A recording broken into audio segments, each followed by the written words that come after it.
My grandfather, Pa Sam, called me up one day to tell me that he had a special gift to give me before he died.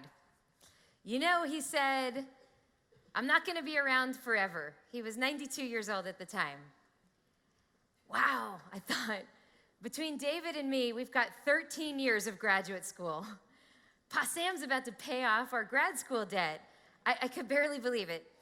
So I got on the plane and I flew out to see him, and I approached him prepared to humbly accept the check. He said, Sharon, we're so proud of you kids. You work so hard. You make us so happy. So Grandma and I want to give you something really meaningful. More meaningful than money. Advice. So my advice is, the future is in, wait for it, radio. And that was it. Radio? My beloved Pa Sam died only a few weeks later. This was in 2006, and my grad school debt and I have walked through the past decade trying to understand exactly what he meant by that. In 2008, I got a call from a radio producer of a show that I'd never heard of, asking if I would be willing to take an interview to talk about the meaning of the Jewish holidays. My first radio interview was with Krista Tippett on Speaking of Faith.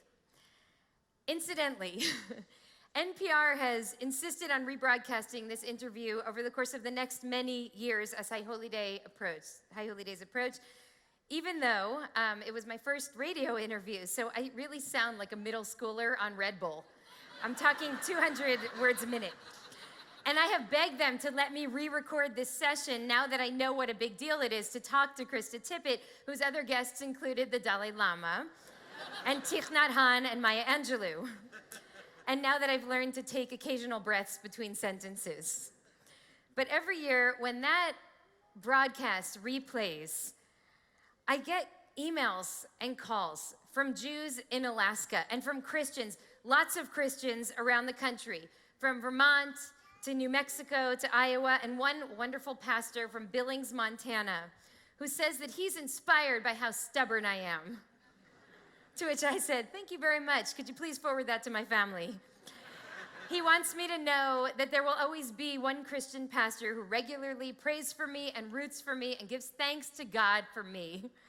Other people say they're just driving home from work or dropping their kids off and they start to cry because that interview made them realize how much they hungered for meaning and connection and purpose in their lives. And I'm saying all this to you right now, not so you'll go listen to that interview, because it's really not a very good interview, as I mentioned before. Krista's amazing, by the way. I'm the problem. But I share this today because that interview helped me realize that millions of people around the world are actually searching for meaning and connection and purpose. And Pa Sam was right. On some level, the future has come to us through one of the great transmitters of the past, right? Through radio. Some of the most potent and powerful ideas that we hear today are communicated through podcasts, which we listen to when we're out on a run or on long car rides and our kids are asleep in the back. But believe it or not, this is not actually a sermon about radio. This is a sermon about the spread of important and powerful ideas, ideas that reach into the consciousness of a population and hold the potential to transform the way that we live. And today I want to speak about one particular idea that I recently heard on the radio, which I can't shake. It comes from an Invisibilia podcast that some of you might have heard called Flip the Switch. The episode starts with the true story of a group of friends who are at an outdoor dinner party. It's a beautiful night. There's wine, there's cheese, all is good, until a man approaches them and pulls a gun and demands money. The man gets increasingly agitated. He's pointing the gun in everyone's face, and he's threatening to shoot. They're all really scared, and they try to talk him down, but nothing seems to work. So I want to freeze frame for a couple of moments here. I want to ask you to hold that image of a terrified group of friends out to dinner attempting negotiation with an armed robber. What do we do when someone approaches us with the intent to do harm to us or to someone we love? How do we react when someone else's aggression collides with our warm summer night celebration with friends? Psychologists will tell us that we are likely to respond to aggressive behavior with our own aggression, and likewise to compassionate gestures with compassion. We typically engage in what's called complementary behavior. Not complimentary with an I, as in you look so nice in that dress, but complementary with an E, as in reciprocal behavior. We tend to mirror the behavior of other people toward us. So if you're hostile to me, I will react defensively. I will match your punch for punch. And we do this in the name of self-protection. It's a very old survivalist instinct that is as old as human beings ourselves. We do this in our families. We do this in our marriages. We do this even in our friendships. You insult my judgment, I will attack yours. You push me, I will push you back harder. We obviously do this in our politics. We yell a lot at the TV screen and at each other. Our country, we know, is more polarized than ever right now. We are so right. We are so right. And everyone who disagrees with us is either a traitor or an idiot. And while we're so focused on how right we are and how awful they are, we're becoming our own worst selves, mirror images of the very people that we detest. And of course, this is the dominant dynamic of the Israel-Palestine discourse as well, where hurt begets hurt, and violence begets violence, and everyone is in pain, and everyone is right. And our pain and our rightness has kept us for many, many years from seeing the suffering and the grief in one another, let alone the dreams and the love and the humanity in one another. In Jerusalem this past summer, I was sitting with Dr. Tal Becker, who's one of the senior members of Israel's peace negotiation team. From Becker's vantage point, as a veteran negotiator, he argues that the prevailing narrative of the Middle East today is a victim-villain narrative. And here's how it plays out in Israel-Palestine. You might not like it, but it's important to hear. In the dominant Israeli mindset, the Jews are victims. Even after 2,000 years of exile and crusades and inquisition and pogroms and gas chambers, our basic right to self-determination is in question. We are singled out for opprobrium among the world's worst actors, even as we work to build a thriving democracy amidst the daily threat of terror and war.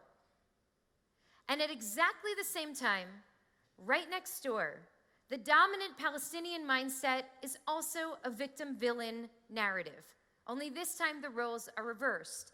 Now the victim is Palestinian, enduring daily struggles against humiliation and degradation, forced to live under a racialized system of oppression that denies them their lands, their rights, and their dignity. These two peoples now share only one thing: the certainty that they are being unjustifiably wronged by the other. Becker says that without a shared narrative, the likelihood of peace is practically non-existent. What we see here is a profound lack of empathy matched with a devastating lack of curiosity. I wonder how much the people in this room have done to try to understand better the Palestinian narrative. It is so much easier for us to paint their cause with a broad brush and dismiss their claims with the tired, they have never missed an opportunity to miss an opportunity.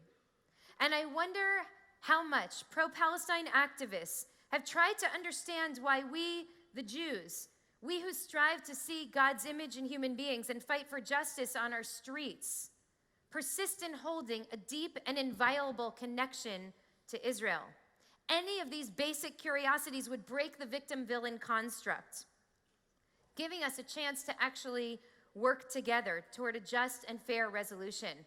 But instead, a chasm has now grown between these two communities as each one entrenches in our narratives, playing defense and denial while real people actually continue to suffer. The problem is when we live and negotiate and make policy from a victim mindset, nothing good emerges. Dialogue is defensive. It's not fruitful. we feel attacked, and so we attack back. Nobody speaks. We all scream. And even though we're screaming with all of our might, no one can hear us because it's really hard to hear when you're also screaming. And even more so, it is very, very hard to do rigorous self-criticism and self-reflection, the only thing that could ultimately change this conversation when you're also being accused of being a villain. One Jewish communal leader approached me after a talk I gave in Israel this summer about courageous moral leadership. But what are we going to do about BDS on campus, she said, referring to the boycott, divestment, and sanctions movement on college campuses. This person has spent most of her life working to ensure the Jewish future, and now she's terrified that it's all in jeopardy as college campuses become increasingly hostile, not only toward Israel's government and policies, but toward Jewish students themselves. Many students now report the exclusion of Jewish leaders and organizations from campus events, even those that have absolutely nothing to do with Israel. And they also report a growing anti-Semitism within the anti-racism and justice communities, something that I too have encountered with great sadness over the past several years. Many people fear now that there's simply no room for Jews in the broad-based alliance for racial and economic justice that has emerged with the advent of intersectional thinking. I listened to this woman share her worry, and I realized that I don't know exactly what will solve this problem, but I know exactly what will not. Mobilizing counter-protests to shout back at the people who are shouting at us. We've frankly been trying that for many years, and it hasn't made anything any better. Instead, it only draws us deeper into the cycle of aggression and animosity. Fear provokes anger. Rage prompts entrenchment. Alienation incites violence. Forces come in pairs, Newton taught us. Remember? Equal and opposite action-reaction force pairs. So the question is, what can we do to break out of this cycle, here and there and everywhere? So I want to bring us back to that summer evening dinner party and the man waving the gun in the guests' faces. Having run out of options, one of the dinner guests finally says, and this is a true story, "You know, we're all here to celebrate tonight. Would you like to share a glass of wine with us?" And in an instant, the man with the gun's entire composure changes. One guest later says, "It's like someone flipped a switch." The man tastes the wine and agrees that it's pretty good. He eats some cheese, he stays for a few minutes, he says thank you, and he walks away. Psychologists call this non-complementary behavior. Remember, complementarity is when we mirror aggression with aggression, but non-complementarity is when we break the cycle. It's introducing a new dynamic, generosity of spirit. It's making the choice to engage with compassion when someone else is unkind. And it is not easy to muster compassion in response to cruelty. But non-complementary behavior means doing it anyway because you can. And it just might do what the more instinctual reciprocal behavior fails to do, which is break the cycle. Giving a glass of wine to a man who's waving a gun in your face, it's completely illogical, and it might actually save your life. I don't know about you, but in a world of contempt and disdain and outrage and aggression, I am very taken by this idea. And I realize that what psychologists call non-complementary, religion calls grace. I know that this sounds vaguely Christian to most Jews, but it actually appears throughout many of our ancient texts. In Hebrew, the word is chen, as in lechenul chesed ul rachamim, grace and love and compassion, which we thank God for in every meal with Birkat HaMazon. It also appears in the priestly blessing, which parents say to their children on Friday night, Ya'er Adonai panav elecha v'yichuneka. May God's light shine upon you and give you grace. Grace is a certain kind of love. It's undeserved love, as in there but for the grace of God go I. And Avinu Malkeinu, which we said this morning, says it explicitly.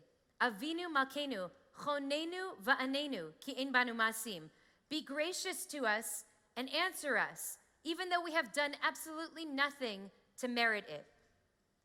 Why is our tradition so intent on pushing us towards acts of kindness towards those who do not deserve it?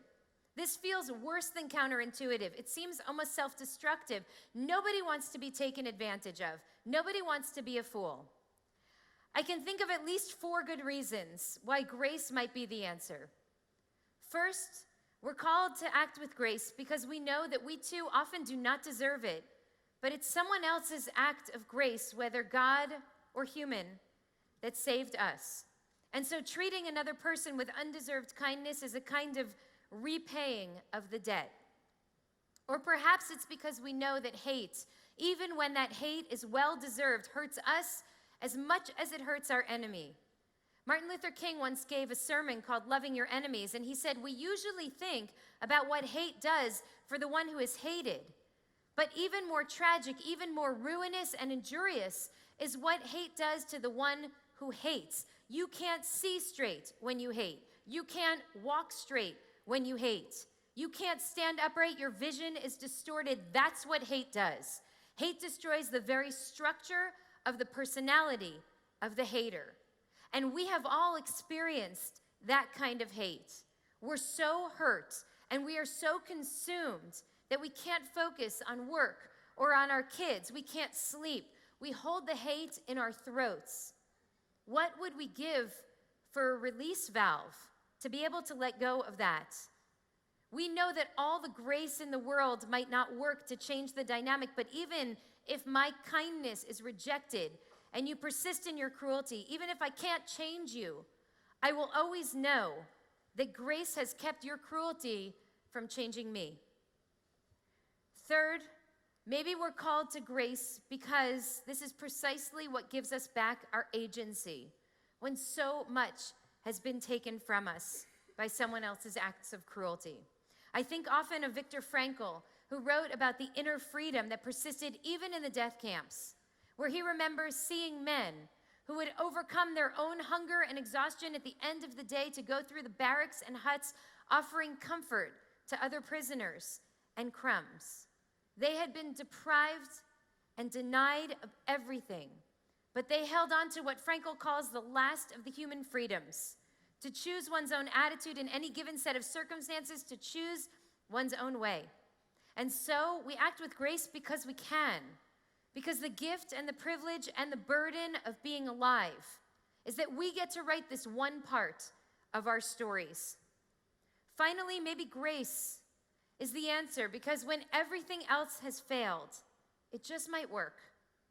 As in when you're being held up by a guy with a gun at a dinner party. Ever since I heard that podcast, I can't shake the idea of non-complementary behavior, of grace. Maybe this is what's missing from our social and political discourse. I wonder if that is the idea that could actually change everything. I started to wonder, what would happen if I were able to practice grace in one particularly challenging relationship I've been struggling with? Could grace give us both a way out? And even if I didn't end up with a box of chocolate and an apology note, which I deserve, would I not feel better knowing that I had mustered the kindness to respond to her venom? I wonder about you. I know many of you very well. And I know that some of you are struggling now with an intransigent ex, or with an obstinate partner, or a difficult kid, or a boss, or coworker who makes every day a misery.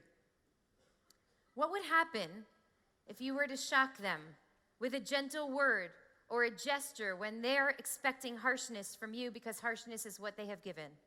What would happen if you were to respond with generosity even when they continue to be only uncharitable toward you?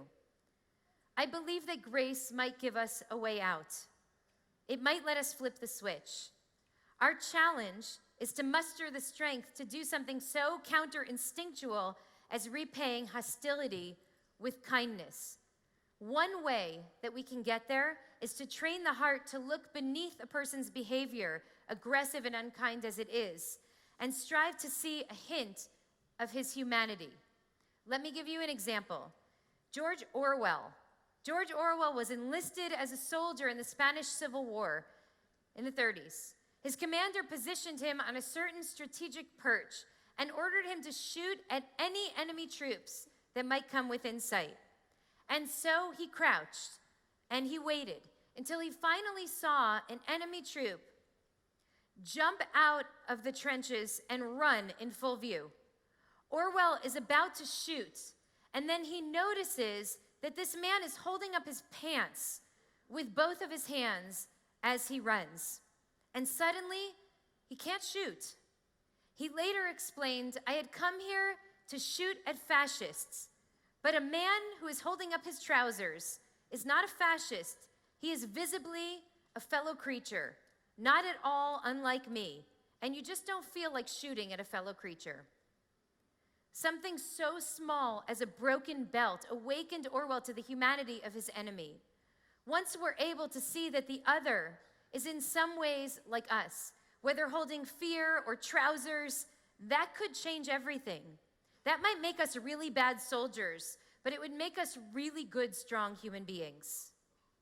I wonder what it would take for us to actually see the humanity in our enemies, to see their malice and aggression as a reflection of a deeper anguish, to relate to her with grace on the basis of her fragile and flawed humanness, even though she doesn't deserve it. Do you remember the story about the convert who wanted to understand the whole Torah while standing on one foot? He first went to Shammai, and Shammai was so insulted by the request that he beat him with a stick and kicked him out of the Beit Midrash. He then went to Hillel. Hillel was known for his patience and his humility, and Hillel said the following, you all know this: "Do not do to others what is hateful to you. All the rest is commentary. Now go and learn." So someone's been cruel to you. Do not respond with cruelty. Yes, you're justified. Yes, you're right. But this is not about being right. This is about being decent. Where did Hillel learn that message? And how dare he say that that is the essence of the entire Torah on one foot? Well, the central obsession of our Torah is about the treatment of the stranger. More than 36 times, a community of former slaves is told that the stranger or the other or the vulnerable need to be treated with fairness and with dignity and even with love.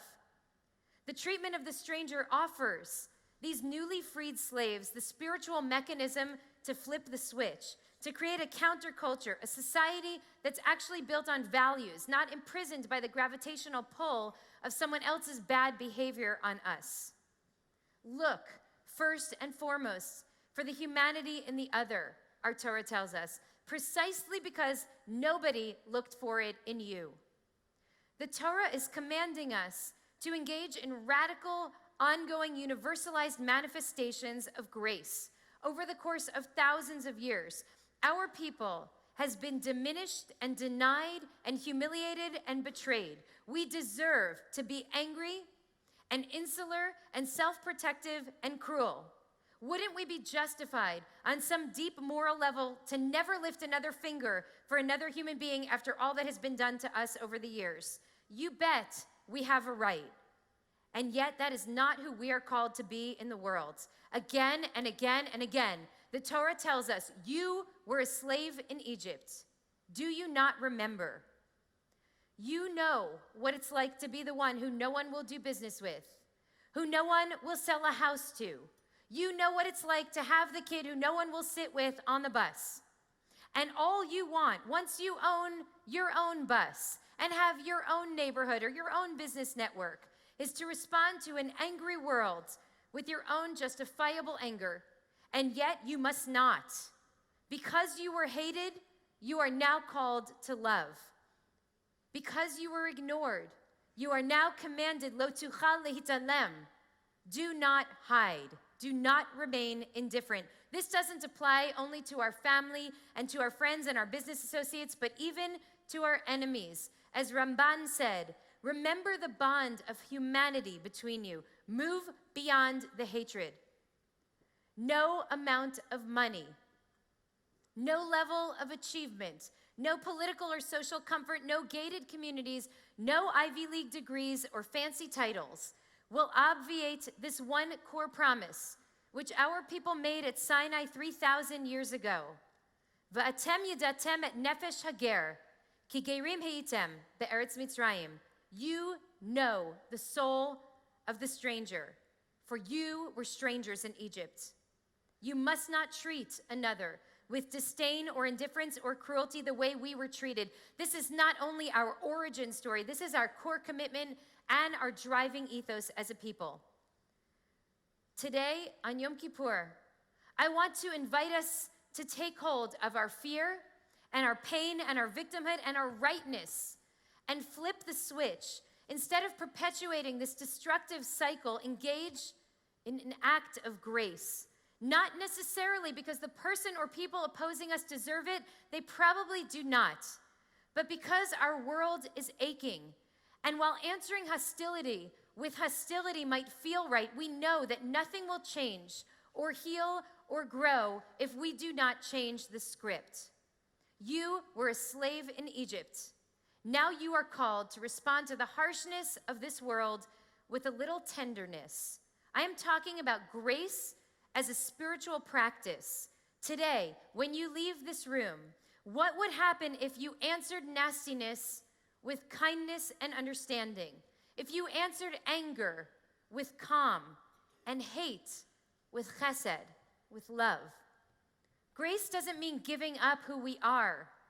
It means living who we are, despite or in spite of the way that we are treated by others.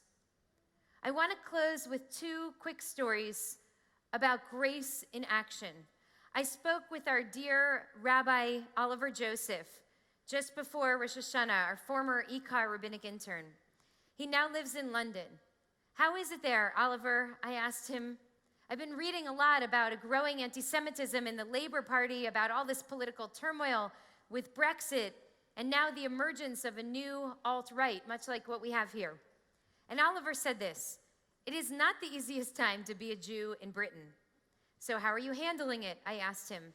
And he went on to explain that even as Jewish life has become increasingly challenging, the Jewish community this summer raised 250,000 pounds to sponsor a kinder transport of Syrian refugee children into the country. The kinder transports that saved thousands of Jewish children from Nazi Germany were privately funded by British citizens. And now the Jewish community felt that it was their responsibility to pay it forward. So forget the wave of anti-Semitism and forget the toxic politics. Our only choice today is to be exactly who we are, but better. The second story is from a woman named Saja Abu Fani. She's a student of communications and poli-sci at University of Haifa. She describes getting on the bus at the end of a long day at university. And across the aisle sits a Jewish woman and her small son. The little boy smiles at her, and she smiles back. And then he asks, "Are you an Arab?" And she says, "Yes, I am." And then he asks her, "Do you have a knife?" Saja was surprised because she was not expecting to be seen as a suspect by a small child. And the boy's mother is completely mortified and starts reprimanding her son. And Saja replies, "No, I don't have a knife, but I do have something else for you." The boy's eyes grow large. "What?" he says. "A hug," she replies. In her words, "I will never forget that little boy who slid off his seat and ran over to give me a big hug. I will never forget his tiny hands at the back of my neck. I will never forget how that little boy who a moment earlier thought that I might have a knife left behind his Jewish mother and rushed toward an Arab passenger with the innocence of a child, burying himself in her arms. And I will never forget the tears streaming from his mother's eyes as she said, 'I am so sorry,' while her son's arms were clasped around my neck. 'It's not your fault,' I whispered back."